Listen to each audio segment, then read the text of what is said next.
Welcome to Shield Maidens, Women of the Norse World, the podcast that celebrates the remarkable women of the Viking Age. From fierce warriors and powerful queens to wise seers and cunning goddesses, these women left an indelible mark on history. Join authors Johanna Wittenberg and K.S. Barton each month as we explore the stories, achievements, and impact of Norse women. Welcome to Shield Maidens, Women of the Norse World. This is episode 18, in which Johanna and I discuss women who traveled to far-off places, and some not-so-far-off places. While most men and women in the Viking Age were farmers, they were also incredible mariners. They traveled and settled everywhere from North America all the way to Constantinople, which is modern-day Istanbul, and there's even some evidence that they may have gone even farther east. The Vikings in Norway ranged over to the Faroe Islands, Iceland, Greenland, and to North America. Vikings established the town of Dublin in Ireland. The Danish Vikings spent their time trying to conquer England and quite often succeeded. Their fellow Vikings from Sweden headed down the Dnieper and Volga rivers and settled in what is now Russia and Ukraine. Plus, the Vikings also settled in Normandy. Yes. They were the Normans. In fact, Norman means Northman. Yeah. So they were everywhere. And they even traveled. There's evidence they were in Italy and everywhere. Spain. Yes, Spain. They traveled all like across down the coast of France and Spain and around to Italy. So these mariners, though, were not all men. That's right. But like so much of Viking history, the women tend to be forgotten. And that's what we're here for. I'm K.S. Barton, the author of the Norse family trilogy, in which a young Viking woman and a Viking warrior are caught in a deadly blood feud between two brothers. And with me is Johanna Wittenberg. Hi, Johanna. Hello, Kim. I'm Johanna Wittenberg, author of the Norse Women series, which is based on the life of a real Norse queen named Queen Osa. And she ruled her kingdom alone for 18 years at the dawn of the Viking Age. So, as pointed out in Marianne Moen's 2023 paper, In Quest of Glory, Viking Age scholarship has a long tradition of associating women with hearth and home. And when the women traveled, it was supposedly only as part of a settlement mission, or as slaves, or being sent to marry, not ever of their own agency. However, there's much evidence that women in the Viking Age traveled widely and of their own accord. According to Johanna Friedrichsdottir in her book Valkyrie, The Women of the Viking World, Norse women's graves are found in far-flung places, such as the Volga River in Russia, Sami country in Norway above the Arctic Circle, the Orkney Islands, the Faroes and the Hebrides, Ireland, Scotland, England, and of course, Iceland. The mass grave found at Repton in England and believed to be the burial of the great Viking army in King Alfred's time is made up of about at least 20% the remains of women and children. The Anglo-Saxon chronicles state that in 893, King Alfred's forces found women and children when they stormed a Viking fortress in Essex. The famous woman warrior of Birka, BJ 581, the analysis of her strontium isotopes revealed that she had traveled widely in her youth and originally probably came from southern Scandinavia, maybe Denmark, maybe southern Norway. And there is evidence that women of the Viking Age traveled even further, even to America. And Kim will tell us a story about two of those women. Yeah. So we have Freydis Eriksdottir and Gudrid. Oh my goodness. No, it's beyond me. Just skip the last name, maybe. Gudrid Thorbjarnardottir. There we go. Good. That's great. When I give her name, it's due. Yes, Freydis Eriksdottir. Let's first I want to give a little bit of background. Her story is told in what is called the Vinland sagas, which includes the saga of the Greenlanders and Eric the Red's saga. The stories that were written down in the 1200s. Both sagas take place around the time 1000 and focus on voyages to what they now realize is Newfoundland, Canada, which the Vikings referred to as Vinland.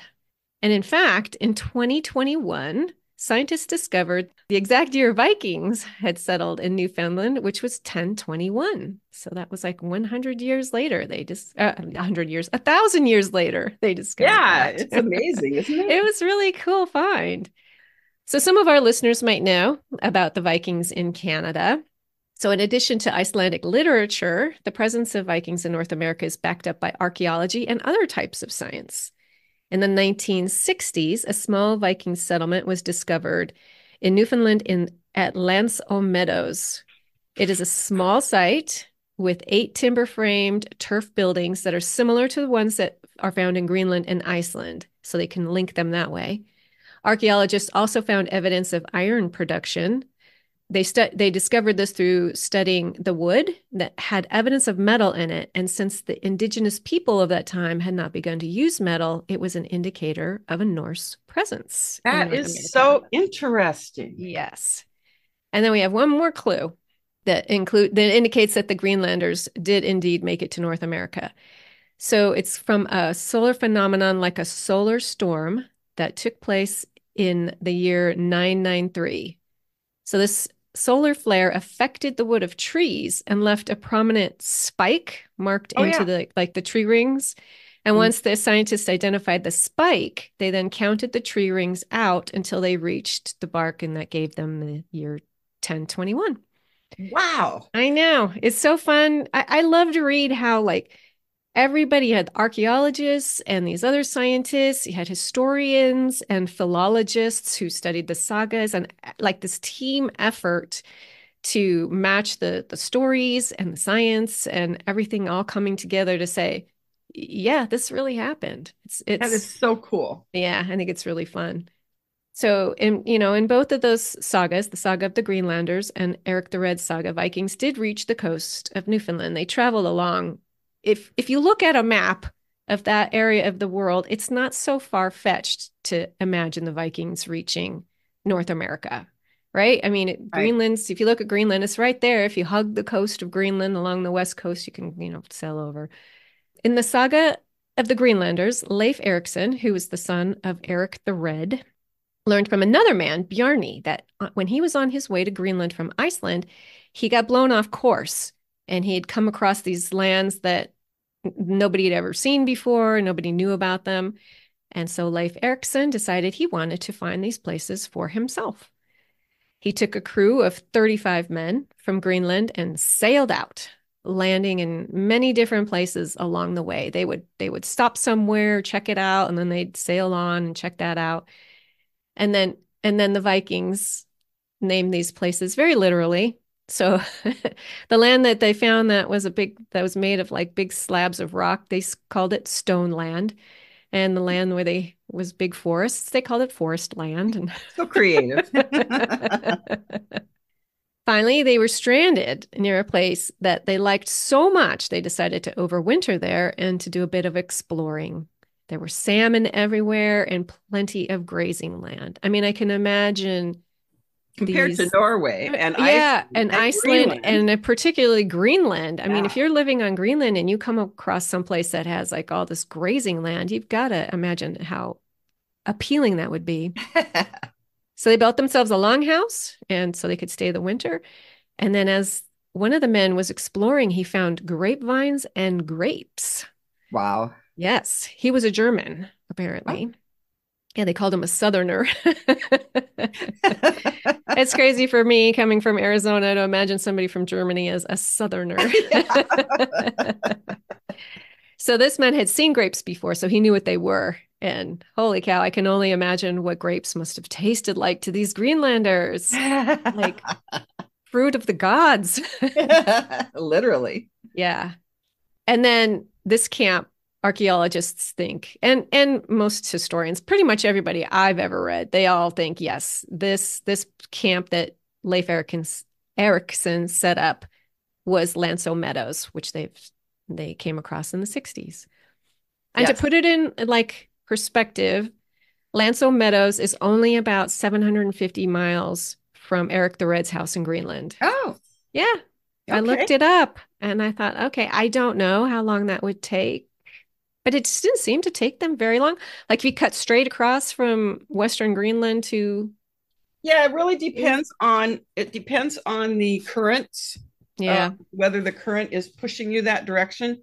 And I don't actually know that for sure, but they had a certain amount of a rule of thumb. So they figured that their sailing average speed was maybe 8 knots. okay. And of course, that's going to vary a lot, Yeah, but that's basically a little more than 8 miles an hour. It's going to really vary a lot, though, depending yeah. on the weather conditions. Well, and they didn't just go straight across. Vikings liked to hug the coastline and keep the Yes, coast in sight, and then they would often pull in at night and make camp yes, on land. yep, So yeah, still it wouldn't have taken it. So it's when we talk about Vikings making it all the way to North America, we have to remember that it's not like they're coming from Norway; they're coming from Greenland, so they're right, quite which a is bit much closer. closer. Yeah. Also, they were probably sailing canars, which were, Mm. they're like a cargo ship, and they're Yeah, much true. boomier and slower than a long ship. Oh, yeah, good point. Plus, they would have had their livestock. They had their livestock with them. Yeah, there's no way you Yeah. could do that with a long ship. It would have to be a canar. Yeah. So they spent the winter there, and when they left in the spring to return to Greenland, Leif named this new land Vinland, which means wine land. Good And then name. as a yeah, and as a little side note, when they returned, they came across some men who were stranded, and Leif rescued them. And after that, he was named Leif the Lucky. So when Johanna and I talked about the Norse belief in luck, and that was in episode 14. So if you haven't checked that out, give that a listen. Their belief in luck and all those different things is really quite interesting. Yes, and how luck was more than what we think of as luck. Yes. Well, Leif's brother Thorvald was not quite so lucky.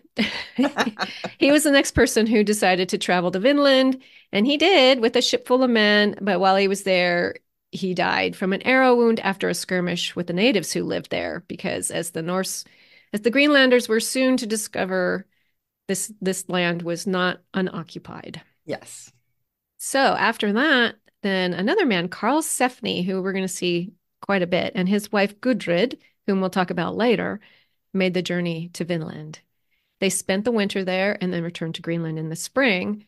So that again kind of tells you it just can't be that far if all these people are like, well, I'm just going to go to Vinland. They brought back grapevines, berries, skins. People who had made that journey back and forth also sometimes brought back timber because I don't think there's any trees on Greenland, or I don't think there were back then. Were there? I don't believe that Greenland ever had any trees. Yeah. I know Iceland Iceland did, had some and they cut them all down. yeah, and they never came back, and Yeah. they thought they would, but they didn't Uh, because they yeah. lost all their topsoil. That makes sense. All right. Now we get to Freitas. That was just a little bit of background about all these voyages to North America, to Vinland. So she was born in 965. She's the daughter of the famous Viking Eric the Red. She was born in Iceland along with three brothers, Leif, who we just met, Thorvald, and Thorstein. And she was married to a man named Thorvard. Of course. Yeah, we've mentioned before they were very fond of names that begin with Thor, especially the Icelanders. Yeah. And according to the saga, Freydis was only married to Thorvard for his money. Well, Even the though I'm not saga sure. writer didn't like her very much. No. And I'm not even sure why this would be considered an insult, since so many arrangements were about money or land or Right. status or all three. I don't Yeah. know why it was a little dig at her. Well, obviously, because they didn't like her, Yep. as we will see. By the time we get to her, several Greenlanders had already made successful voyages to Vinland, and usually they came back, with a lot of wealth. So yeah, she wanted to do it too. She was Leif's sister. She was Eric the Red's daughter, and Leif had left his longhouse and the buildings that they had built there. They were still there, and so then after Karl Sefni returned, there was talk of making another trip, and this time Freydis wanted to go with. At this time, there's no indication. I don't know how old she might have been. There's, obviously they don't talk about ages in the sagas hardly at all. So it's just in my mind, like, oh, how old would this young woman have been? Anyway, and Young enough to get pregnant. yes, We know that. yes, not in this saga though. This is the Greenlanders. Right. Yeah. And at this time, there were also two brothers who had arrived in Greenland from Norway, and their names are Helgi and Finnbogi. Good And name. yeah, Freydis proposed that they make the journey and share in the profits. Everyone agreed. Sound like a good deal. Mm-hmm. They also agreed to each have 30 men and some women, even though the saga didn't specify how many women that would be. Of course it I didn't. know. And then also, according to the sagas, Freydis reneged on this right away and hid 5 extra men on her ship. And they weren't discovered until they reached Vinland. And of course, it was her, not her husband, that had anything to do with this. All right. And it's never revealed why these extra men were smuggled on board. It And is the two, insinuated, though, that she yes, was a bad person. yes, exactly. Yeah, the Norse were very, at least according to the sagas, like, you could even kill somebody as long as you told people about it. Right. You could divorce somebody by announcing it. They were very big on being upfront about, Transparency. yes, transparency. So that, yeah, it was the sneaking the men aboard that it was probably worse than Right. just having the extra guys. Yeah. Both Helgi and Finnbogi, they reached Vinland before Freydis and they set up in Leif's longhouse. And when she arrived, she confronted them about that. Leif had given the house to her, not them. So they packed up their belongings and took their company and they built their own longhouse farther from the sea. So Freydis and her people moved into Leif's longhouse. And over the winter, there's not a whole lot to do over the winter when you live in the north. So the two groups, the groups with Helgi and Finnbogi and then Freydis's company, they held games until things just started to go badly. There was a lot of ill will during these competitions. So they stopped doing that. And it doesn't say what types of games they were doing, but I know that the Vikings had a lot of really violent games. People would get hurt, people could die. So Yeah. I can just imagine if things go ill, then somebody could die. Easily. Yeah. I mean, in the saga of Egil Skallagrimsson, I think he killed his first person when he was a child playing a game. Wasn't he Right. playing something like Hurley or whatever equivalent of some kind of ball game and he got angry and killed somebody? Not real good sports. No, no. So once this happened, they just stopped the games and they went to their own houses and kept to their own devices. Until one morning, Freydis woke early. She put on her husband's cape and with no shoes. Yeah, I know it's strange. She went to Barefoot Helgi in the and snow. yeah. But we'll find out later why she does that. So she went to Helgi and Finnbogi's longhouse and told them that she wanted to leave Vinland and she wanted Finnbogi's ship because it was bigger than hers. And he agreed. They agreed that this would happen. So she Goodness. goes home.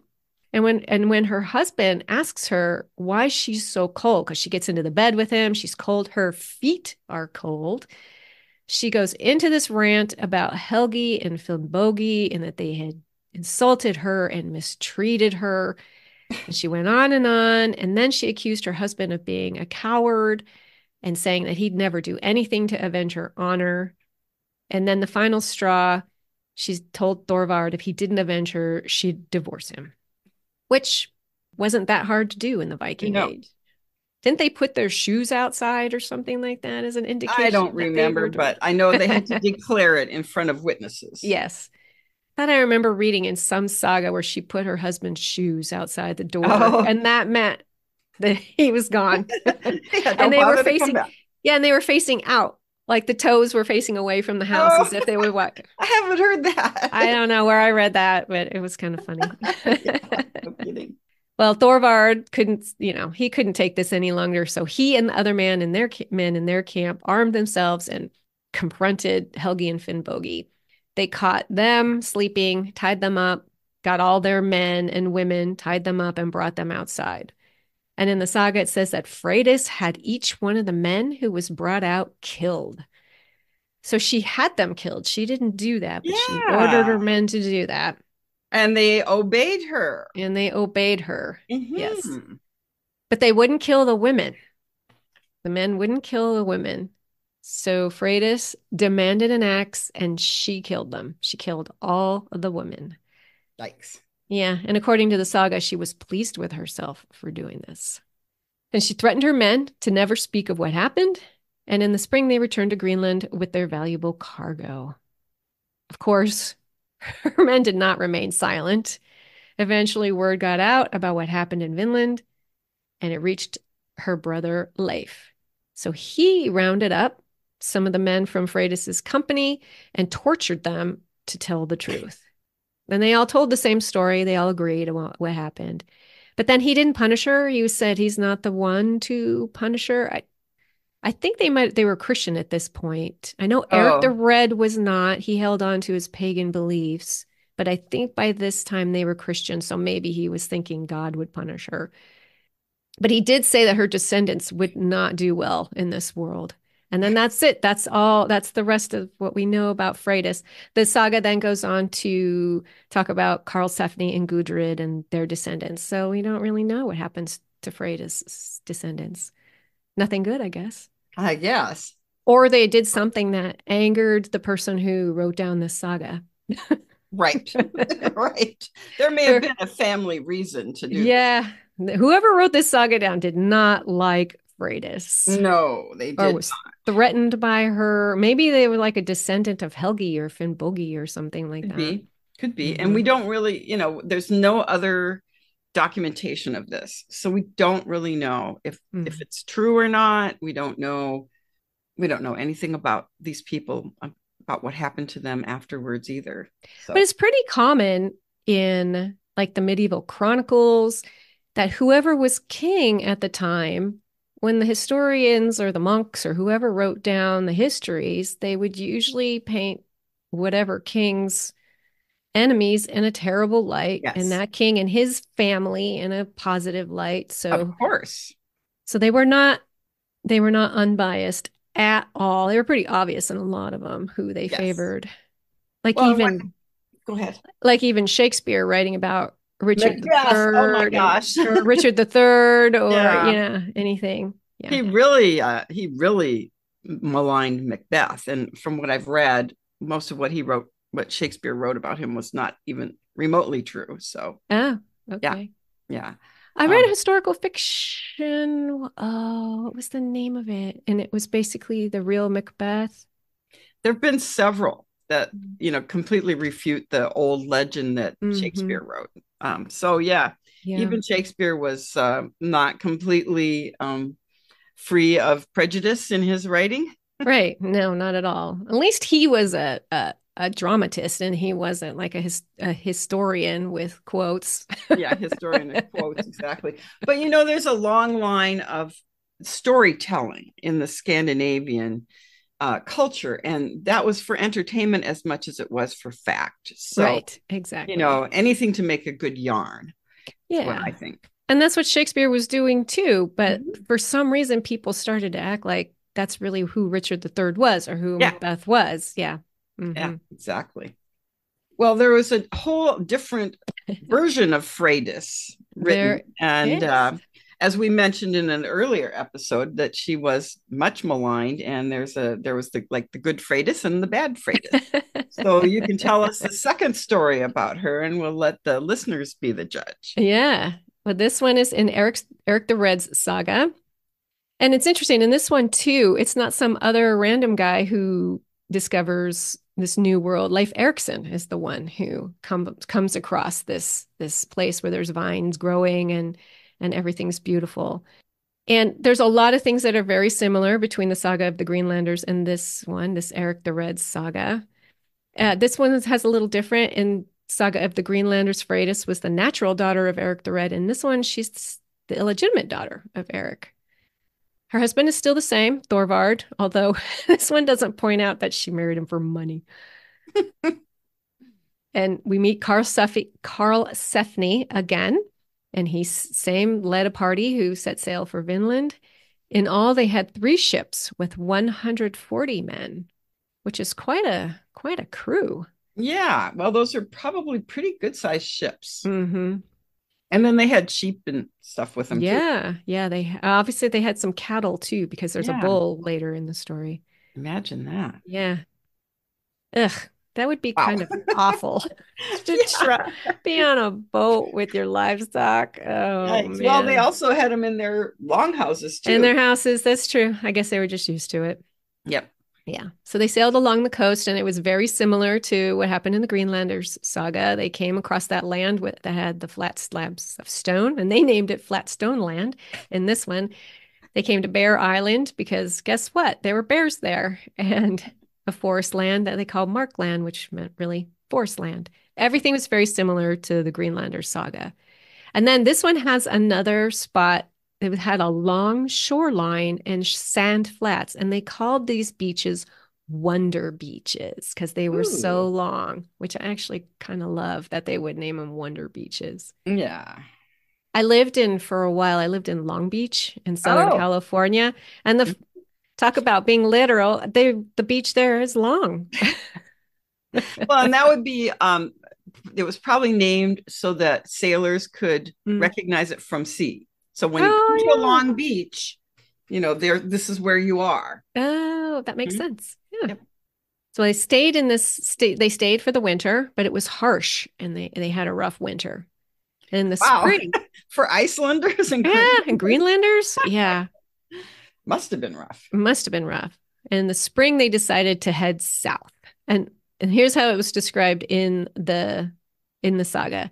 There they found fields of self-sown wheat in the low-lying areas and vines growing on the hills. Wow. Every stream was teeming with fish. Yes, sounds very Mhm. nice. And it also had an abundance of deer. So this is sounds like a perfect place for them to stay. Yeah. But there were people already living in this land. Imagine that. Yes, and one day the Greenlanders spotted 9 hide-covered boats and some native men watching them. They watched for a while and then they left. And then the Greenlanders stayed for another winter. And they come farther south, and now there was no snow at all. Interesting. Yeah. And I don't know where this is because No. even getting as far south as like Maine or something. Well, it was a warm time. Yes. It was a warm period. So maybe there wasn't. And I wonder how these people who were living in Greenland felt about a winter of no snow. It would have been No. miraculous. Yeah. And when spring came around, they saw the natives again. And this time there were more of them. And they came in their hide-covered boats, and they were waving a pole from each boat. But the Greenlanders didn't know what that meant. So I don't know if any historians know what that meant, but I'm not sure. And then they gave a signal with their shields, the natives did, and then began to trade with the Greenlanders. Hmm. They wanted swords and spears, but Karlsefni forbade that kind of trade. The natives loved the red cloth that the Greenlanders had, and they paid for it with hides and pelts and things like that. And then things seemed to be going well until one of Karlsefni's bulls Yeah, there came you go. Both. roaring out of the forest, and it scared the natives. And so they got back into their boats and they took off. Apparently, they'd never seen a bull before. So, I mean, Possibly not. They may not have had maybe cattle. would there not be moose up there? Yeah. Well, if not, if they're farther south, no. Yeah, no, yeah. We're not in Canada anymore. Toto. Click your heels together. We're not in Canada Yeah, if they're far anymore. enough south that there was no snow, then there probably weren't any moose. Yeah, yeah, good point. And this Although we scene know happens. the natives were nomadic. We know that. They Mhm. moved around, but they may not have seen. Yeah, maybe not. And this scene happens in both sagas. So maybe it did happen. And then several weeks passed and there was no more sign of them. And then the natives attacked from their boats. The Greenlanders were surrounded. And it even described something that sounded like catapults that the natives had. So it's interesting. Well, this Not freak, slings, not slingshots. the way Bigger. I should have I marked didn't run the across that. page. Yeah. But they may have had something Something like like that. that. Why not? I'm sure they knew about slings, and Yeah. make a big one. Yeah. Yeah. I think that's what it was. And this frightened Carl Sefni and his men. So they ran away upriver. Well, I And don't blame this, them. and this is when we meet Freydis. Well, I blame them in a second Okay. because Freydis was still in the camp when they ran away. She comes out of her tent or wherever just as they're all running away, and she chastises them, says that she could fight better than them if she just had a weapon. And apparently the men ignored her and just fled. Well, she was pregnant at the time. And it's implied that she's fairly big because she couldn't move very fast. And then the men just left her behind. They got Cowards. scared of this pregnant woman in the tent. So she tried to run away into the forest, but the natives caught up with her. And then she came across one of the men of her company and he was dead. So she snatched up his sword and faced off as the warriors approached. Now, here's where it gets kind of cool. Freydis turned around, she faces off, she pulls down her shift, her dress, like the under, garment of her dress. Mm-hmm. She exposes one of her breasts and smacks it with the sword she had just picked up from this dead guy. This freaked out the native warriors. They went back to their boats and they left. They're probably like, I'm not going to deal with this crazy pregnant woman. I'm out of here. So then Carl Sefni's men returned and they praised Freydis. I wish they'd had something of her just laying into them. Like, Yeah. how dare you leave me behind? I would have had some choice words, but No kidding. maybe either, Especially her husband. especially her husband. I might divorce him if he'd done that to me. Yeah, or maybe hack him with an axe. I don't know. Maybe it take would take the set her boat, off. take the boat and leave him behind. Yeah. Yeah. There you go. So they decided that this if they stayed here, they were going to be constantly be under attack. They'd have to be watchful all the time. So they went back to one of their previous camps and they spent the winter there. And then overall they spent 3 winters in this new land. And then Freydis isn't mentioned again. But that's Natural. her big claim to fame. But at least this one, she's portrayed more favorably. She's brave. She's braver than the men, and We I know had to. she's a bold woman. She was a bold woman, and that being bold was high praise in the Viking Age. If you were It like a was. woman called the Bold, yeah, that was yeah, high praise. And I just had to mention this because I loved this. So in Eric the Red saga, which is one we've just been in, we learned that one summer when Leif Erikson sailed from Greenland, his ship blew off course in the Hebrides. They couldn't get favorable winds, so he and his men spent most of the summer there. And while he was in the Hebrides, Leif met a woman named Thorgunna and fell in love with her. And Leif, and I love this description, realized that she knew a thing or two. And that's one of my favorite descriptions I have ever read of a medieval woman. She knew a thing or two. And when he was ready to sail back to Greenland, she asked to go with him.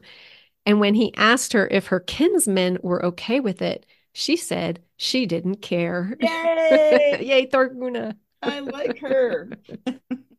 So, yeah, I mean, as we've discussed, like this different portrayal of Freydis just speaks of It speaks volumes. about who was writing this down. Yes. Because as we'll see in just a moment, the two sagas are very complementary to and very consistent when discussing Gudrid Thornbjarnadottir. Yes. So She was the good girl. she was she was a good girl. I wonder if it's possible that those portrayals of Freydis could even be different women. They were just both attributed to her because it was easy. Well, it could be, but they did have, they gave her the same lineage. Yeah, And so many details were the same. everything the I don't same. know. I honestly don't know, but I do thoroughly believe that some of these Norse writers engaged in tall tales. Yeah. And one of them made things up, maybe Yeah. both of them. But Yeah, that's true too. they both are very vivid pictures. Yeah, yeah. Well, Gudrid And I'm not going to say her last name anymore. No, but you did well, I thought. Well, in the saga of the Greenlanders, she's married, well, in both stories, she's married to Eric the Red's son, Thorstein. Mhm. Gudrid is described as a woman of striking appearance, and she's described in that way too in the Eric's the Red saga, that she was a very good-looking woman. This one says she's wise as well, and she knew how to behave among strangers. That's interesting. Yeah, it's an interesting compliment.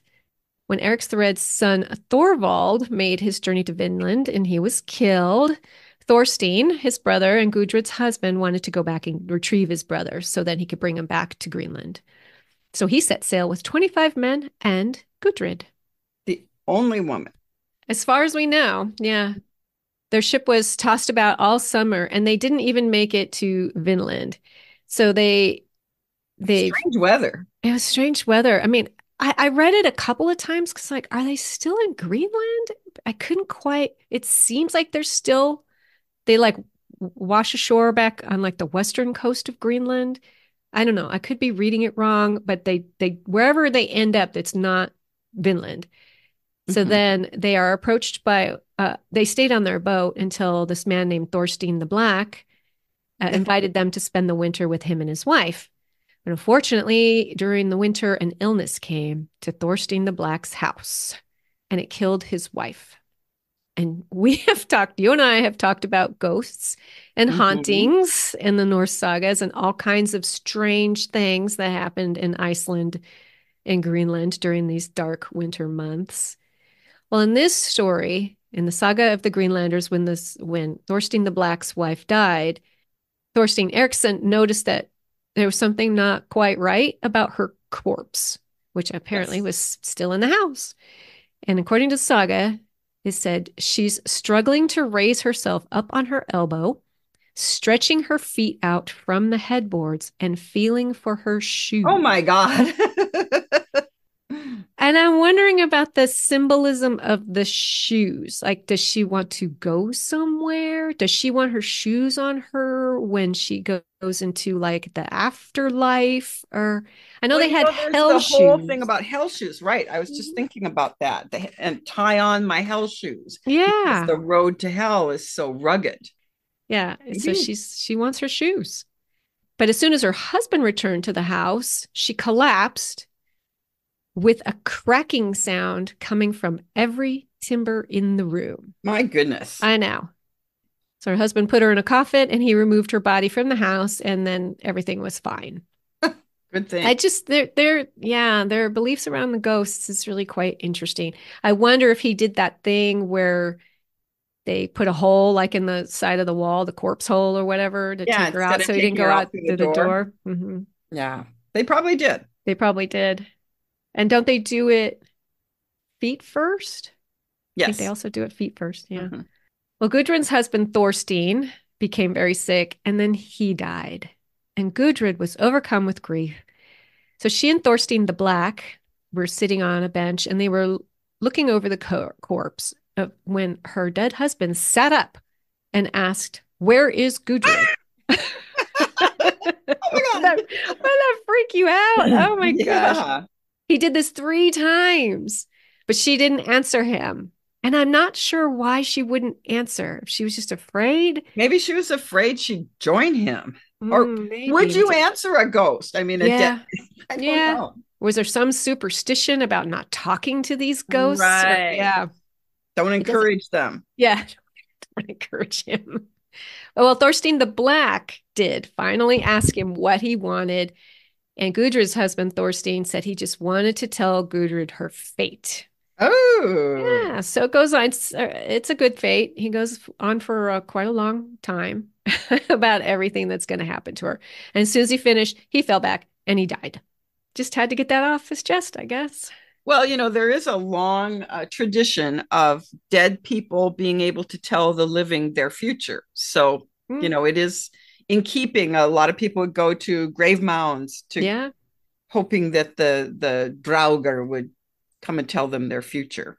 that's true. Or And even, raising dead vulvas, that's a very common yeah, in Odin did it. Viking. Didn't Mhm, Freya did it? mhm. Yeah.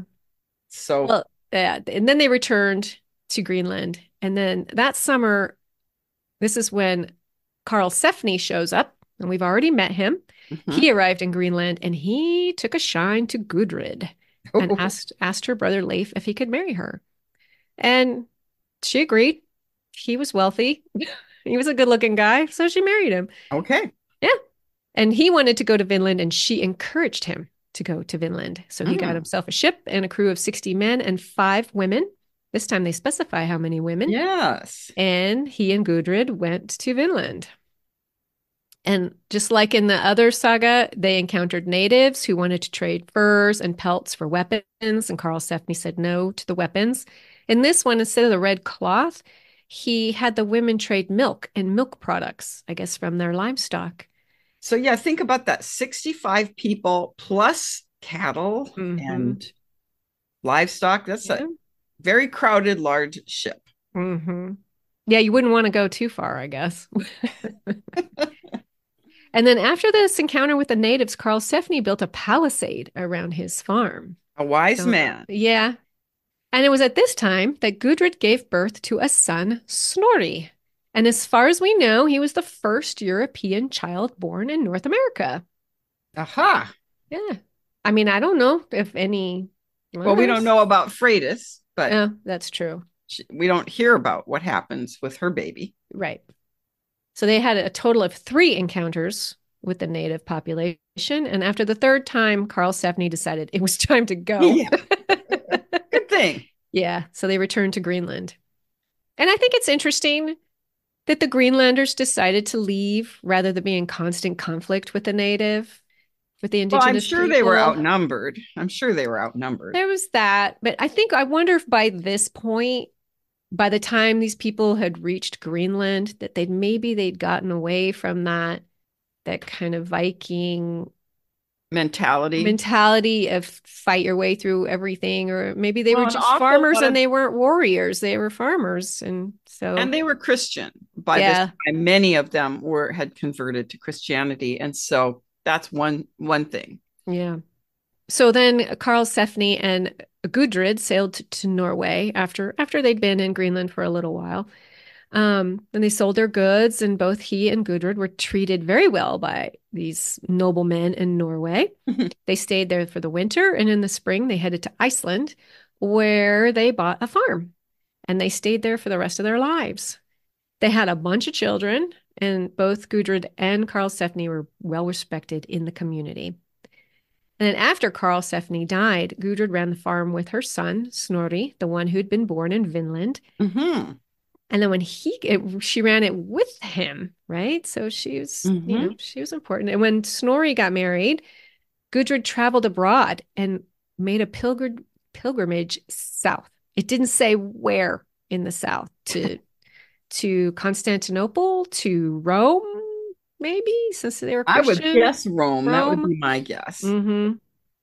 But they don't have any details, which I'm like, oh, I would I love to have a know. saga about Gudrid's travels to the Yes. south. And then when she was back in Iceland, she became a nun and an anchoress and stayed there for the remainder of her life. And So, she lived to be quite an old age too, as I understand. yeah, yeah. And then that was in the saga of the Greenlanders. And in Eric the Red saga, we get a little more background information about her. Her father, Thorbjorn, was a prosperous farmer and according to the saga, lived in grand style. Hmm. I don't know what that means, but Yeah, 10th century Iceland. I don't know. yeah. The cattle had their own room. Yeah. That's, you know what? That's probably right. Mhm. And she's described as the most attractive woman. And I love this, one to be reckoned with in all her dealings. Wow. How can you not like a woman who's described like that? So just same with Greenlander saga. She married Eric's son Thorstein, and but the part of the story where Thorstein died, and this one was just a little bit different. They were still staying with somebody else when he died, and he still told her about her fate.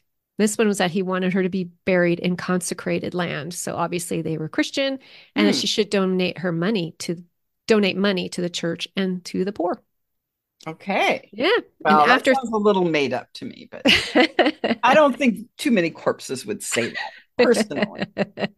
I think the earlier rendition is probably more accurate. Yeah. And then that year, Karl Sefni arrived and he asked for Gudrun to marry him. And that's when they sailed off to Vinland. Yeah. And they just don't make the authors of either of these sagas don't really make a big deal about Gudrun doing this. It's like, Right. okay, Like women it went was an on. everyday thing. Yeah. Like, okay, the women go too. They're just simply a part of it. Absolutely. And at the end, like we were saying, Gudrun's descendants became prominent people in Iceland, particularly in the church. So now we The, have a little bit of a clue about the author of this story. yeah, that's true.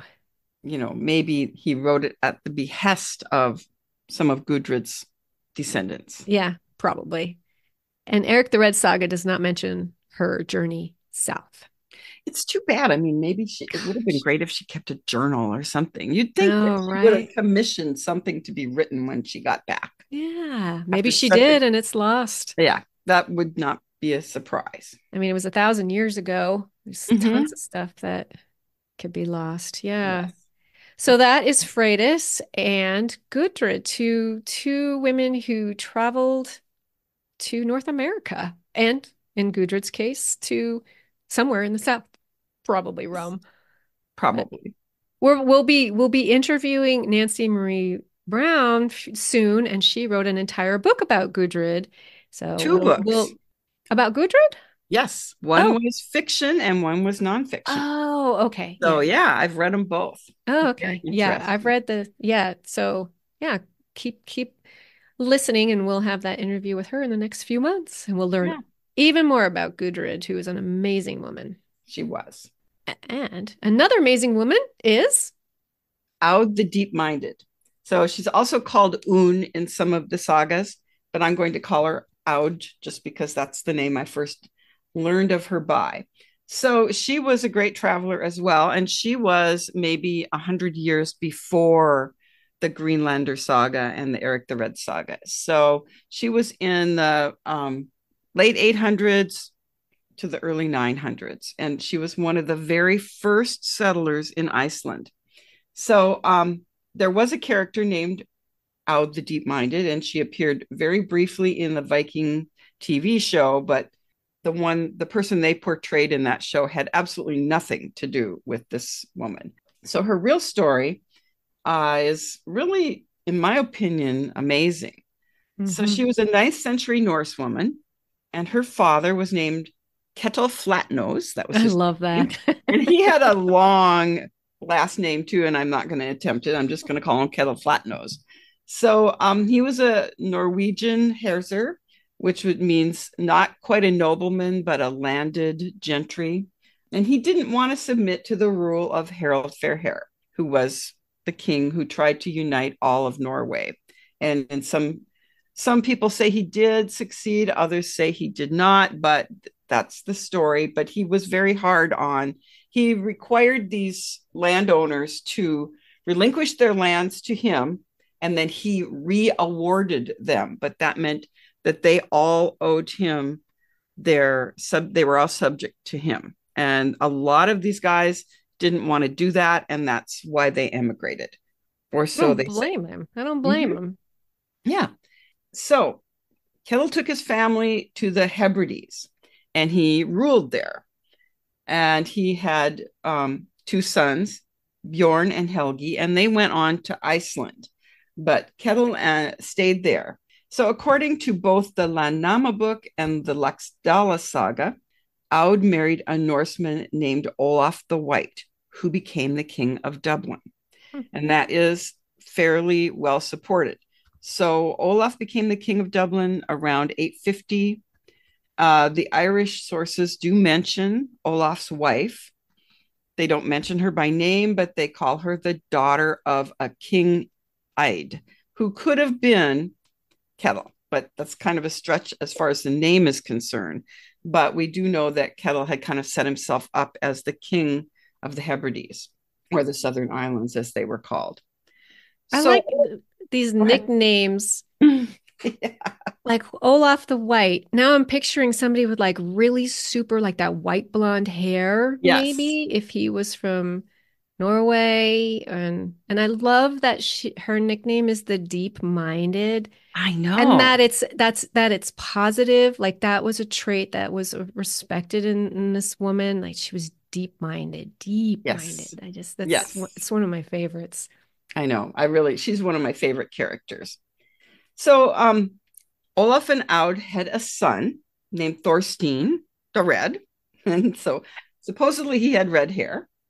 And at some point, Olaf had a falling out with her clan and sent Aud and her son back to her father's house. So we don't know exactly how that came about. But according to the Landnama book, Olaf was then killed in the British Isles. So he's out of the picture anyway. Aud and Thorstein went to live in the Hebrides with her father. And Thorstein grew up and married Thurid, the daughter of Eyvind the Easterner. And they had one son named Olaf Phelan and several daughters, including Groa, Thorgerd, Olof, Osk, Thorhild, and Vigdis. Now, I don't know if that's all the daughters, but they had quite a few. Hmm. So these are all the grandchildren of Aud. Thorstein became a warlord in the Scottish Isles, and he allied with the Jarl of Orkney, Sigurd Eysteinsson. And together, they waged a series of campaigns throughout Scotland. And they claimed more than half of Scotland. And eventually, they got tribute from that almost half of Scotland. But the Scottish chieftains plotted against Thorstein, and he was killed around 880. So at some point, Kettle Flatnose had also died, though we don't have any record of that I could find. So after the loss of all of her supportive male relatives, Aud the Deep-Minded assumed the role of the head of the family. And this is in accordance with Norse law of the time. She knew that she and her people were in danger from these same people who had killed her son, and she took matters in her own hands. So, according to the records, the sagas, and the Landnama book, which is the book of settlements of Iceland, by the way, she had a knar, which is, a big cargo ship that could take many people and livestock. We don't know exactly how big these ships were, but they were large. She had one built secretly. So I don't know exactly how that would work because it took a long time to build a knar and Hmm. even longer to weave a sail. But, maybe she started this during the unrest period. I don't know. Maybe she Uh, already had a sale somewhere from yeah, somebody yeah, else. exactly. And I don't know that the sail had to be exactly fitted to this particular ship. I Hmm. think in those days a sail was a sail. They were a big rectangular piece of cloth. Anyway, that's not addressed in any way. But she ends up with a ship, and they don't even address her enemies overtly. They don't say exactly who they are, but they just have this classic Scandinavian understatement. After learning that her son had been killed and her father had died as well, she felt her future prospects were rather dim. Okay, a Yeah, little dim. you could say that. Yeah. So Aud gathered 20 of her sworn men, as well as her family and slaves, and they sailed away, taking considerable wealth along. I assume we're talking livestock as well, and whatever else kind of portable wealth she may have had. So she sailed first to the Orkney Islands, and there she arranged an advantageous marriage for her granddaughter, Groa. And then she continued on to the Faroe Islands and arranged a marriage for another granddaughter, Olof. And according to these records, both of these granddaughters of hers were the matriarchs of some very prominent families Hmm. later on. So she had a dynasty. She had A an empire. dynasty, a dynasty, yes. So Aud then sailed on to Iceland with her grandson, Olaf Phelan, and her remaining granddaughters, as well as her people. and she was looking for her brothers. So they made landfall, and their ship was wrecked when they landed, apparently in the surf, is what it sounds like. But they were able to recover their property and apparently even the ship. So it was maybe damaged, but not completely wrecked. And Aud set off inland with her 20 sworn men to find her brother Helgi. But Helgi, when he met her, offered only to take in her and 9 of her people. Well, she was really offended. She thought this was very stingy and certainly not the kind of welcome she expected. So she set off to Bredafjord, where her other brother, Bjorn, welcomed her with open arms and offered to take in her entire entourage. So they That would spent be the a whole, lot because you it would was a think that lot of those people. Icelanders would, maybe plan for a winter with a certain number of people, and these are the crops we need, and this is how much food we'll need. And then all of a sudden, you've got 20 plus people showing up, and that would be. It would have been probably closer to, let's see, probably close to 50 people that Oh, she had wow. with her because she had slaves. Yeah. She had, a number of granddaughters. Oh, right. She had She all her had family 20 too. sworn men. And, so we don't know exactly how many people were with her, but I would say 40 to 50 people, Wow. Yeah. plus livestock. Now, she brought her own She livestock, did have the livestock. we think. I mean, they don't mention exactly, but Mm. that's what it sounds like. Anyway, it sounds like Brother Bjorn was probably more well fixed than the Yeah. other brother Helgi. Maybe And he lived in grand style. yes, he did. And he welcomed her and her entourage and for the winter and entertained them, as you say, in grand style. So they had a good winter, and in the spring, Aud sailed around Iceland. So I am assuming that her ship was repaired or she somehow acquired another one. But my thought is that her ship got repaired. It was, washed up on the shore and damaged, but they were able to maybe retrieve it. Yeah, they would have had all winter to work on Mm-hmm. it. Yeah, yeah, that's my thought. It could have been a new ship, but she sails around Iceland, claiming land as she went. So Aud became one of the great landholders of Iceland. She found a place where her high seat pillars had washed ashore. So this is kind of a tradition in many, and it's not mentioned earlier, but in this saga, but we've heard about it in other sagas where the chieftain would cast his high seat pillars into the water, and wherever he found them again, would build his farm. He would settle there. And so Aud followed this tradition according to the sagas. I And think I read one also with they did it with their bed, like with the wood from or like the like some part headboard, of the maybe. bed, like the headboard or something. It That could I don't be. know that they threw it out, but it washed over and then they found it and it was like, okay, this is where we're gonna build our farm. So yeah. Yeah. And I've read where, I can't remember which saga it was, but where one of the settlers actually cast it over the side. And when they Yeah. found it, that was a sign from the gods that they Sure. would settle there. Yeah. And so this is mentioned kind of late in the story about Aud, but it makes a certain amount of sense. Now, Mhm. whether she really did that or not, I don't know, but she chose to settle in this place and called Vam, Hvamm, Havam. I don't know how to pronounce it exactly, but I'd say it's Yeah. Vam. Anyway, she built a farmstead there. She had claimed so much land that when she married off yet another granddaughter, Thorgerd, she gave Thorgerd Laxardal as a Mm. dowry.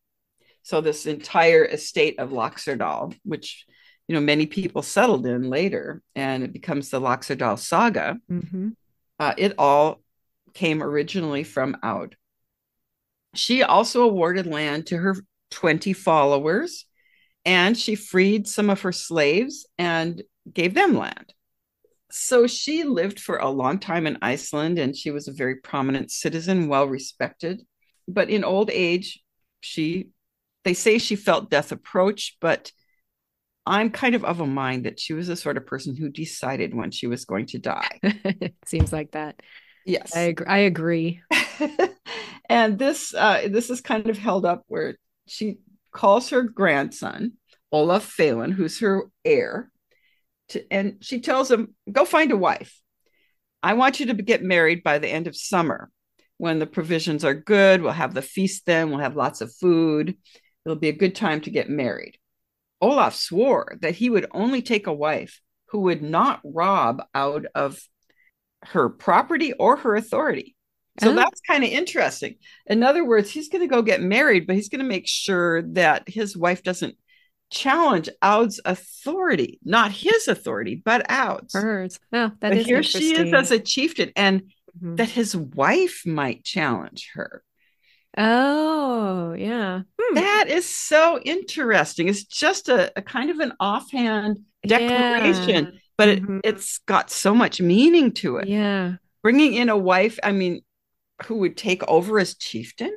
Anyway, I thought Yeah. that That was is really interesting. it is. It's kind of a loaded statement. Hmm. There's so many of those in the sagas where I yeah, know. you have You to have to read really, very you have to carefully. stop and go, wait a minute, or things that they don't question that you Mhm. think, oh, well, they're not even making a big deal about this, so that means it was common. Yes, exactly. After the wedding feast, Aud handed her farm, publicly handed her farm over to Olaf. And then she declared that the feast would go on for 3 more days and that it would become her funeral feast. Oh, So she didn't, cast a pall over the bridal feast. She let that happen. But then when it was all over, she said, well, we're going to feast for 3 more days and it's going to be my funeral feast. It did go on for 3 more days. And on the third day, they found her sitting up in bed, dead. So that's why I say she decided when she was going to hmm. die and she just did it. So she was a commanding woman, needless to say. Wasn't there even something in the saga about how they really respected the fact that she died sitting up? Like she Sitting up was. was definitely, it was a sign of strength, a Hmm. sign of power. Yes. And some people were buried sitting up. Yeah, We that's know true. that. And Hmm. so, there was a reason for that. BJ 581, they think, was possibly buried sitting up, maybe even in her saddle. Oh, in her saddle? I thought she was Yep. in a chair. There was no chair found, but because of the posture of the skeleton, they think she was Oh. sitting up. There was another burial where a man and a woman were found sitting in a chair, Hmm. but it wasn't BJ 581. Okay. And there's a theory that it could have been her saddle because they found the stirrups, but Oh, nothing else. And the interesting. stirrups were close to where her feet might have been. Hmm. So it's a theory. Yeah. Anyway, back to Aud. In leading her people to immigrate and arranging marriages for her family members and taking and awarding land, she acted not only as the head of household in accordance with the laws of her time, but as a chieftain. And no one challenged this. Mm-mm. It was just if you had the guts to do this, the fortitude to do this, then, it was, you were definitely able to take that power. So the other thing is, Aud was only one of 13 women settlers without husbands that are named in the Landnama book as taking the Oh. land for themselves. So there were at least 13 women that came over without a husband, Hmm. and they took land in their own name. Nice. And that's who was recorded in this Landnama book, or the Book of Settlements. We don't Hmm. know if there were others as well. But Aud is certainly the best documented. Hmm. So that takes care of Iceland, but there are a few other women that are sort of mentioned in passing. One of them, who's very intriguing to me, is called the Red Girl or the Red Daughter, Ingen Ruad. And she is mentioned in the 12th century Irish manuscript, The War of the Irish with the Foreigners. And it chronicled the Viking attacks on Munster in the 10th century. So this work listed 16 raiding fleets, the last of which was commanded by Ingen Ruad, or the Red Girl, and all the cruel things she did. Ooh. That's about all it says. Hmm. So the Annals of Ulster also mention at least two female military commanders called the Maid, One was a Viking who fought against the Irish in 881, and the other was apparently an Irish woman who plundered the Viking ships Hmm. in 1014. She was a pirate. Yes. Very So there cool. may have been two red women. We don't Mm. know. But I was researching my most recent novel, and it's set in the Roa River, which is on the eastern side of the Lufoyle in Ireland. And I came across a reference that this river may have been named for the red girl, for Mm. she met her end there. And so I'll read it to you. There is a curious fragment of an Irish poem preserved among the mountaineers respecting the name of this river. According to this, it's derived from the name of a Saxon heroine, could very well be Viking, called Ruad, who, having by her own martial powers carried terror and desolation through the adjoining counties, was at length drowned in crossing the Roe River during a flood. The river here is celebrating for having overcome this terrible fair one, whom the Login and the mighty Ban have been unable to restrain.